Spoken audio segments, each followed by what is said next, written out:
Hello दोस्तों, आज मैं आपको बताऊंगी कि आखिर कैसे बंद हो गई इतिहास की सबसे ताकतवर ईस्ट इंडिया कंपनी। आइए शुरू करते हैं। ईस्ट इंडिया कंपनी के बारे में कौन नहीं जानता, जिसने भारत के साथ दुनिया के ज़्यादातर हिस्से पर लंबे टाइम तक राज किया। आपको शायद ही पता होगा कि इस कंपनी के पास लाखों की फौज थी और इतना ही नहीं, उसकी अपनी खुफिया एजेंसी थी। इस कंपनी की स्थापना 1600 ईस्वी में हुई थी। वैसे तो उस समय ब्रिटेन की महारानी एलिजाबेथ ने ईस्ट इंडिया कंपनी को एशिया में बिजनेस करने की खुली छूट दी थी, लेकिन बाद में ऐसा हुआ कि ये एक कंपनी ना रहकर खुद ही सरकार बन गई।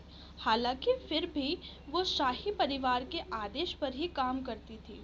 लेकिन ऐसा टाइम आया जब इस कंपनी ने एशिया के ऑलमोस्ट सभी देशों पर कब्जा कर लिया।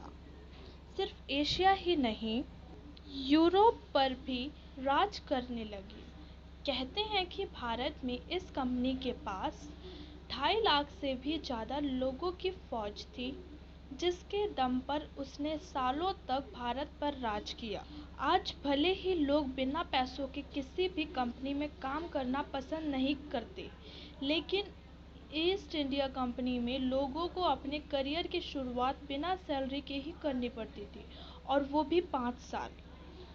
फिर यह कंपनी 10 पाउंड सैलरी देना शुरू करती थी, जो कि उस समय के लिए काफ़ी पैसे हुआ करते थे।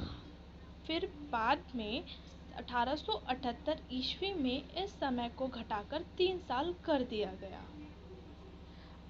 फिर 1857 ईस्वी में भारत में पहला भारतीय स्वतंत्रता संग्राम शुरू हुआ था, जिसे हम सभी भारतीय विद्रोह के नाम से भी जानते हैं। उसके बाद ईस्ट इंडिया कंपनी का बुरा दौर ही मानो शुरू हो गया, और जैसे जैसे ये कंपनी कुछ टाइम तक चली और 1874 में ब्रिटिश सरकार परेशान होकर इस कंपनी को बंद करने का निर्णय लिया और बंद कर दी। I hope you like this information. If you like the video, please like, subscribe and share my channel. Thanks for watching.